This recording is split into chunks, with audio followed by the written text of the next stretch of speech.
স্কুলে শিক্ষক নিয়োগ দিবে, সব শিক্ষক আছে, একজন গানের শিক্ষকের অভাব। গান না শেখার কারণে ছাত্রছাত্রীদের কত ক্ষতি হয়ে গেল বলেন তো। গান না শেখার কারণে ক্ষতি হয়ে গেল না কোরআন না শেখার কারণে?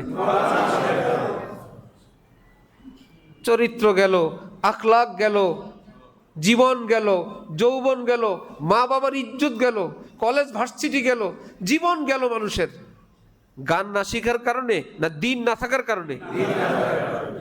কোরআনের শিক্ষক রাখার কোনো টেনশন নাই, গানের শিক্ষক রাখার খুব দরকার, খুব প্রয়োজন। এগুলো এখানে হয় না, ঘটনা ঘটে অনেক দূরে। ওই জায়গায় দস্তখত দিতে হয় যে ক্ষমতায় কে কে যাবা, সম্ভাব্য, আসো দেখা করে যাও। তুমি ক্ষমতায় গেলে এই বিষয়ের শিক্ষক রাখবা তো? শিক্ষা সংস্কৃতিতে কাকে দিবা? সংস্কৃতি মন্ত্রী কাকে দিবা বলো?